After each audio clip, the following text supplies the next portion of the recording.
नमस्कार साथियों, स्वागत है एक बार फिर से आप सभी का। साथियों, क्या आपसे भी कभी पूछा गया है कि गंगा नदी का उद्गम स्थल कहाँ है और आपने जवाब दिया है कि उत्तरकाशी जिले के गंगोत्री के गोमुख हिमानी से? तो दोस्तों, आपका ये उत्तर उस स्तर का उत्तर नहीं है, आपका ये उत्तर गलत उत्तर माना जाएगा। जी हाँ दोस्तों, आपको ये जानकर आश्चर्य होगा कि गंगा नदी का कोई भी एग्जैक्ट जो है उद्गम स्थल नहीं है। गंगा नदी कहीं से उत्पन्न नहीं हुआ, बल्कि यह एक बड़ी ही श्रृंखलाबद्ध तरीके से निर्माण की गई नदी है। तो दोस्तों, आज के वीडियो में हम बहुत ही महत्वपूर्ण इस टॉपिक को लेकर चर्चा करने वाले हैं। आज हम जानेंगे कि गंगा नदी का निर्माण कैसे हुआ, पूरी इसकी जो श्रृंखला है, इसके पीछे की जो चेन है, उनको समझने की कोशिश करेंगे। आप लोग हमारा अंत तक साथ दीजिए, सारी बात आपको हम इस वीडियो में याद कराकर जाएंगे। तो चलिए हम अपने सेशन को स्टार्ट करते हैं। साथियों, जब भी गंगा नदी की बात आती है तो हम डायरेक्ट चल जाते हैं हिंदुस्तान का वो प्रांत जिसका नाम है उत्तराखंड। उत्तराखंड में भी पश्चिमी उत्तराखंड की बात करते हैं। पश्चिमी उत्तराखंड मुख्य रूप से बर्फीली पहाड़ियों का जगह है। वहाँ पे हिमानी बोले तो ग्लेशियर अर्थात बर्फ का बना पहाड़ वहाँ ज़्यादा मात्रा में हमको देखने को मिलता है। और जो ग्लेशियर है, और वही ग्लेशियर क्या करता है, पिघलता है। क्यों पिघलता है दोस्तों? आप जानते हैं कि जो आप टेम्परेचर है, ऊपर बढ़ने से टेम्परेचर घटता है, और जैसे जैसे आप नीचे जाइएगा टेम्परेचर बढ़ता है। प्रत्येक 32 मीटर नीचे जाने पर 1 डिग्री सेल्सियस टेम्परेचर बढ़ता है, लेकिन ऊपर जाने पर टेम्परेचर घटता है। ये कैसे होता है आपको बताता हूँ थोड़ा सा संक्षेप में। दोस्तों, जब आप धरातल पर खड़े होते हैं तो आपको सूर्य की रोशनी डायरेक्ट प्राप्त होती है। साथ ही साथ सूर्य की रोशनी से जो हमारा पर्यावरण होता है वो भी गर्म हो जाता है, जिस कारण से हमें सूर्य की रोशनी भी मिलती है, साथ ही साथ हमारा पर्यावरण से भी हमें गर्मी प्राप्त होता है, जिस कारण से धरातल पर ज़्यादा टेम्परेचर हमें महसूस होता है। लेकिन जैसे आप ऊपर जाइएगा तो पर्यावरण का है कि खत्म हो जाता है, हमारे चारों साइड की जो वस्तुएं हैं वो नहीं मिलती ऊपर जाने पर, जिस कारण से हमें सिर्फ सूर्य की रोशनी मिलती है। और इसी कारण से प्रत्येक 165 मीटर ऊपर जाने पर 1 डिग्री सेल्सियस तापमान घट जाता है। और जब तापमान ऊपर जाने पर घटता है तो आप देखते होंगे, जैसे अभी ठंडी का मौसम है, आप जो सांस लेते या छोड़ते हैं तो आपके सांस छोड़ने से नमी निकलती है। नमी देखते होंगे ठंडी के मौसम में, आपको नमी वो पानी दिखती होगी जब आप सांस छोड़ते हैं। वही नमी क्या करता है, जा करके वो जो ग्लेशियर है, वो जो बर्फ की पहाड़ी है, उससे जाके टकराती है। और उससे जब टकराती है, क्योंकि वहाँ टेम्परेचर कम होता है, और उससे जाके जब टकराती है तो वो क्या होता है, वहाँ पिघलना स्टार्ट हो जाता है। और जब बर्फ पिघलना स्टार्ट करता है तो धीरे धीरे पिघलते क्या हो जाता है, वह नीचे पानी का रूप में परिवर्तित हो जाता है। तो सेम वही कहानी है नदियों का जन्म लेने की, नदियों की उत्पत्ति होने की। तो हम बात कर रहे थे पश्चिमी उत्तराखंड में, और पश्चिमी उत्तराखंड में भी बद्रीनाथ जिले की बात करते हैं। बद्रीनाथ जिले में एक संतोपथ हिमानी, जो कि बहुत बड़ा हिमानी है, वो स्थित है। और उस हिमानी के एक छोर से विष्णु गंगा नदी उत्पन्न होती है और एक छोर से धौली गंगा नदी, दोनों नदी वहाँ से निकलती है। जब ग्लेशियर पिघलता है तो वो दोनों नदी बर्फ जब पिघलती है तो वो दोनों नदी के रूप में परिवर्तित होकर के एक छोर से विष्णु गंगा नदी और दूसरी छोर से धौली गंगा नदी, जैसा कि आप फिगर में देख पा रहे होंगे। तो वो दोनों नदी जब निकलती है तो निकलने के बाद कुछ दूरी जाकर के दोनों नदी का मिलन हो जाता है, और भूगोल की भाषा में इसको कहते हैं प्रयाग। जहाँ दो नदियों का मिलन होता है उस स्थल को प्रयाग कहा जाता है।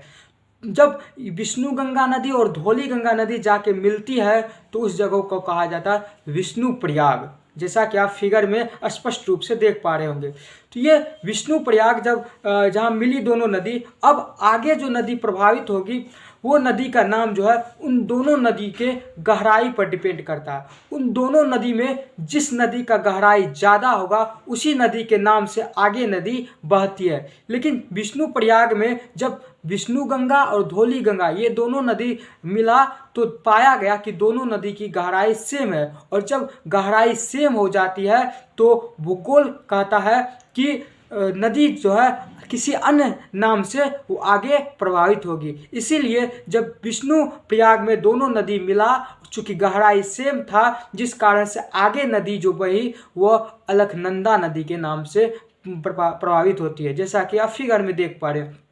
इसके बाद अलकनंदा नदी जैसे जैसे आगे बढ़ती है तो उसके बाएं साइड से एक और नदी आके मिलती है। उस नदी का नाम है नंदाकिनी नदी। नंदाकिनी नदी जैसे ही मिलती है जिस जगह पे, वो मिलन स्थल कहलाता है नंदप्रयाग। नंदप्रयाग, चूँकि अलकनंदा नदी जो है नंदाकिनी नदी के कंपैरिजन में ज़्यादा गहरा है, जिस कारण से अलकनंदा नदी के नाम से ही आगे नदी प्रभावित होती है। फिर अलकनंदा नदी आगे जब प्रभावित होती है फिर उसके कुछ दूरी जाने पर हमें एक और नदी आकर के मिलती है, पिंडार नदी, और वो जहाँ मिलती है अलकनंदा नदी में वो जगह का है कर्णप्रयाग। चूँकि अलकनंदा नदी जो है पिंडार नदी कंपैरिजन में गहरा होता है ज़्यादा, इस कारण से आगे नदी अलकनंदा नदी के नाम से प्रभावित होती है। फिर जब अलकनंदा नदी आगे जाती है तो दाएं साइड से केदारनाथ जिले से एक लंबी नदी आती है जिसका नाम है मंदाकिनी नदी। मंदाकिनी नदी आकर के अलकनंदा नदी में मिलती है और वो स्थान कहलाता है रुद्रप्रयाग, जैसा कि आप फिगर में देख पा रहे होंगे। और चूँकि अलकनंदा नदी मंदाकिनी नदी कंपैरिजन में ज़्यादा गहरा होता है, जिस कारण से पुनः अलकनंदा नदी के नाम से ही आगे नदी प्रभावित होती रहती है। अलकनंदा नदी बहुत लंबी नदी के नाम बहुत लंबी रूप से प्रभावित होती रहती है। फिर आगे जब अलकनंदा नदी बहती है तब उत्तरकाशी जिला से गंगोत्री का एग्जैक्ट लोकेशन की बात करें तो गोमुख हिमानी से एक नदी निकलती है, वो नदी है भागीरथी नदी। भागीरथी नदी बहुत लंबी नदी है जो कि बहते बहते आकर के मिलती है यहाँ पे अलकनंदा नदी में, और भागीरथी नदी को बीच में एक भिलांगना नदी भी मिलती है, उसको साथ में लेकर के यह आ जाती है अलकनंदा नदी में मिल जाती है, जैसा कि आप फिगर में देख पा रहे होंगे। उत्तरकाशी जिला के गंगोत्री के गोमुख हिमानी से भागीरथी नदी निकलती है, उसको रास्ते में एक छोटी सी नदी भिलांगना नदी मिलती है, उसको साथ लेकर के चलते चलते ये अलकनंदा नदी में आकर के मिल जाती है, और जहाँ मिलती है वह स्थल कहलाता है देवप्रयाग। और चूँकि यहाँ आकर के अलकनंदा नदी और भागीरथी नदी दोनों की गहराई सेम हो जाती है, जिस कारण से आगे जो नदी है अन्य नाम से बहती है जिसका नाम पड़ता गंगा नदी। अब यहाँ पर आकर के नाम गंगा नदी, लेकिन उत्तराखंड के अधिकांश लोग जो है भागीरथी नदी को ही गंगा नदी मानते हैं, और जो छोटे लेवल के एग्ज़ाम है, चाहे ग्रुप डी हो या किसी भी तरह की छोटे मोटे स्टेट में जो एग्ज़ाम होते हैं, उसमें पूछा जाता है कि गंगा नदी का उद्गम स्थल क्या है, और उसमें आप गोमुख हिमानी गंगोत्री लगा के आते हैं तो वो सही माना जाता है। लेकिन बड़े बड़े एग्जाम में ये सही नहीं माना जाता। बड़े बड़े एग्जाम में गंगा नदी का कोई उद्गम स्थल नहीं माना गया, गंगा नदी का निर्माण माना गया। जैसा कि आप पूरी बात समझ गए होंगे, फिगर के माध्यम से हमने बता दिया कि किस तरह से गंगा नदी का निर्माण होता है, और वो कहाँ पे, देवप्रयाग में। वो जगह है देवप्रयाग जहाँ पे गंगा नदी का निर्माण होता है, जहाँ पे नदी भागीरथी नदी और अलकनंदा नदी मिलती है। इसके बाद जो नदी बनती है वो गंगा नदी है। तो गंगा नदी का कोई उद्गम स्थल नहीं है, बल्कि इसका निर्माण होता है, एक पूरी चेन है, इसके पीछे एक पूरी श्रृंखला है जिससे गंगा नदी का निर्माण होता। तो आज आप इस वीडियो में समझ गए होंगे कि गंगा नदी का किस प्रकार से निर्माण होता है और कैसे कैसे पूरी श्रृंखला आगे बढ़ती है।